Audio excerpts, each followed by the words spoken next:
n'a pas été créée. C'était une direction de la valorisation des résultats de la recherche. Monsieur le ministre, mais est-ce qu'actuellement on ne peut pas dire que quand même le monde de la recherche et de l'innovation a mal à la valorisation? Parce que comme vous l'avez dit, on a des chercheurs qui cherchent, en tout cas des études montrent que les chercheurs burkinabés font partie des... Ce que je veux vous dire, c'est deux choses. Nous devons travailler à la valorisation, ça c'est l'affaire de tout le monde, du CNRST même qui fait les résultats, de l'agence qui existe déjà, qui est une administration, et ce n'est pas parce qu'on n'est pas un établissement public qu'on ne peut pas travailler.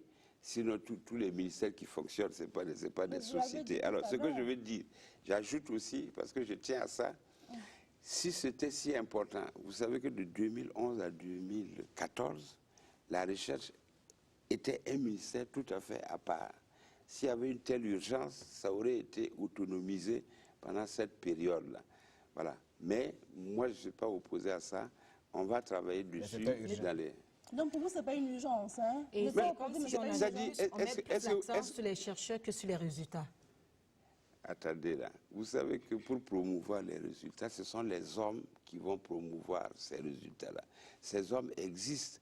Nous avons le directeur général de l'agence, nous avons des directeurs, dont le directeur du FAIRCIT.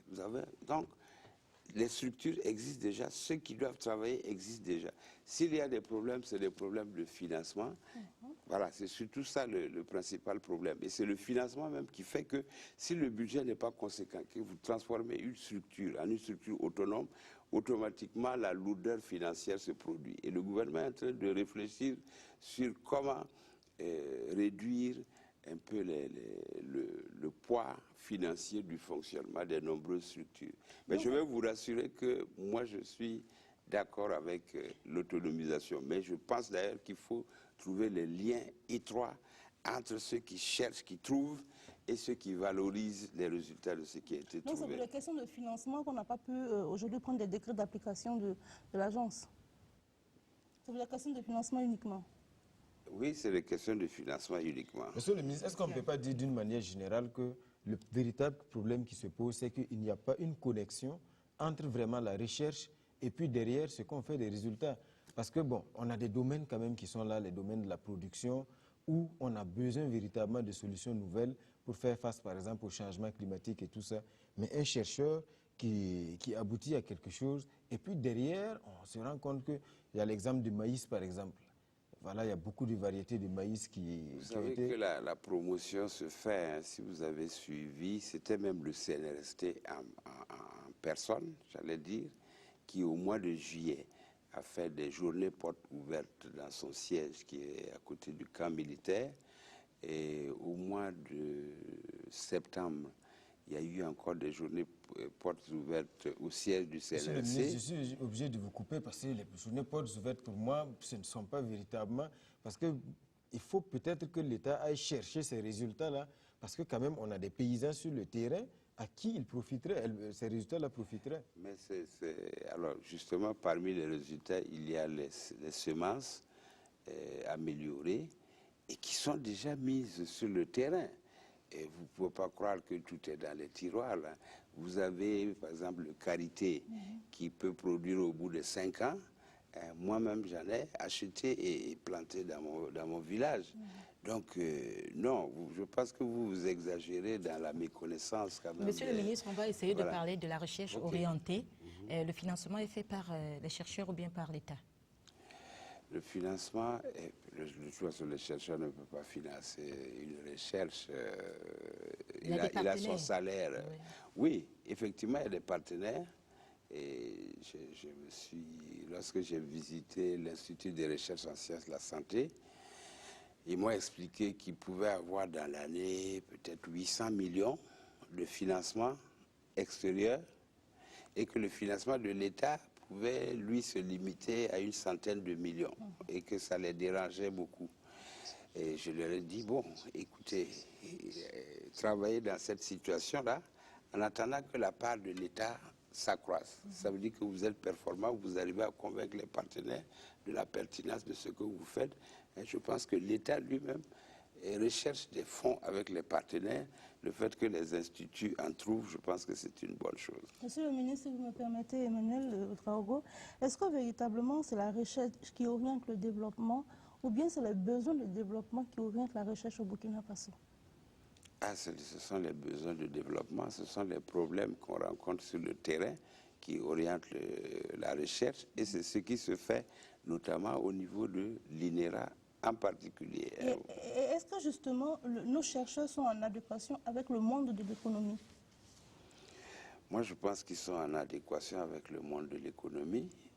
Ils essaient, avec les ressources limitées, de parvenir à des solutions pertinentes pour régler leurs problèmes, que ce soit dans le domaine de l'agronomie, dans le domaine de l'environnement. On a trouvé des espèces résistantes. Je pense, moi-même, je suis beaucoup d'activités aussi du ministère de l'Agriculture. Et un des liens, justement, c'est agriculture et recherche. Et actuellement, les connexions sont assez bonnes. Et les deux institutions, disons, travaillent la main dans la main. Monsieur le ministre, je crois qu'il nous reste très peu de temps. Nous allons suivre une dernière question du professeur Tapsoba. Pourquoi ne dote-t-on pas suffisamment l'Université polytechnique de Bobo-Dioulasso en matériel pour les formations techniques? Je veux parler des titulaires du bac F1, F2, F3, qui nous arrivent très nombreux chaque année et que nous ne pouvons pas absorber, alors que ce sont des étudiants qui ont déjà préparé pour des formations techniques. Alors quand je retrouve beaucoup de titulaires de ces bacs-là en train de faire d'autres disciplines qui n'ont absolument rien à voir avec le technique de formation générale plus tard, je trouve que c'est un énorme gâchis. Oui, la question du vice-président Tapsoba de l'Université polytechnique de Bobo est pertinente. Je vais répondre en disant ceci. Le fait de faire plus de formation en sciences dures, en technologie, est une priorité du gouvernement. Vous savez que dans notre pays, le système est assez déséquilibré au profit des sciences humaines. Toutes les sciences sont importantes à condition qu'il n'y ait pas de déséquilibre. Si vous avez tout le monde qui a fait lettres, droit, sciences éco, etc., ça va dépasser les besoins. Pendant ce temps, vous allez manquer ceux qui sont formés dans les autres filières. Donc c'est une véritable préoccupation. Et dans le programme du président du FASO, Roch-Marc Christian Kaboré, il est prévu de réorienter ces formations-là et de commencer déjà par le secondaire et de faire plus d'enseignement technique professionnel au niveau du secondaire, ce qui peut déjà constituer des débouchés de manière à ce que tout le monde n'aille pas comme ça s'agglutiner dans les universités. Donc, pour ce cas, c'est très simple. En fait, je ne veux pas répondre, disons, de façon incorrecte. C'est à l'université de faire ses projets de filière, d'évaluer le budget, de l'intégrer dans son projet de budget et de faire remonter le tout ici. Ce n'est pas le ministre qui va créer des filières dans les universités. Dans des universités. Oui, tout à fait. Et nous voulons que, de façon assez rapide, ça puisse remonter. Moi, je connais bien Bobo parce que c'est moi qui étais recteur quand on créait Bobo.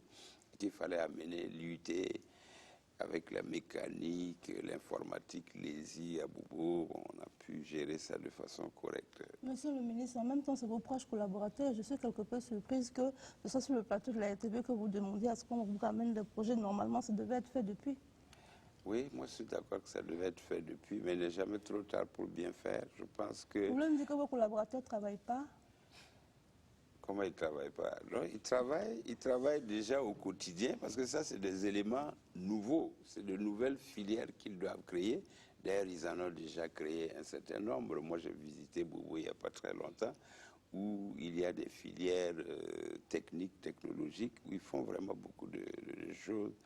Et du côté de l'électricité, du côté des automatismes et tout, moi je trouvais que c'était très bien. La maintenance industrielle et autres. Monsieur le ministre, peut-être une dernière question parce que le temps qui nous était imparti est presque arrivé à son terme. Le vaccin contre le paludisme en Anoro qui suscite autant d'espoir, alors où est-ce qu'on en est aujourd'hui, monsieur le ministre? Bon, le vaccin, je pense qu'ils vont poursuivre le travail parce qu'ils sont arrivés au fait que ceux qui prennent le produit, ceux qui sont vaccinés, elles sont protégées à 40%. Bon, alors, donc vous avez 40% des vaccinés qui ne vont plus avoir le palu et puis 60% qui l'auront. Donc ça veut dire qu'il faut qu'ils poursuivent pour que le taux soit un peu plus important. C'est sûr qu'ils sont dans la bonne direction et qu'il faut apporter les améliorations. Nanoro fait du bon travail, l'IRSS de façon générale et tous les instituts de recherche du CNRST.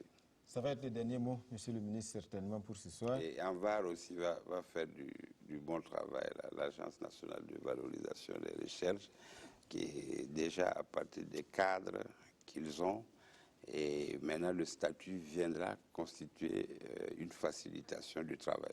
Cette fois, c'est la bonne, Monsieur le ministre, c'est le dernier mot. Merci en tout cas pour votre disponibilité. Voilà, mesdames, je crois que, en tout cas, l'émission tire à sa fin. Merci, Monsieur le ministre, pour votre disponibilité. Mesdames et messieurs, voilà, c'est tout pour ce numéro de votre émission Dialogue avec le gouvernement. Merci de nous avoir suivis. Il est clair que toutes les questions n'ont pas été épuisées. On aura d'autres occasions. Et bonne suite de programme.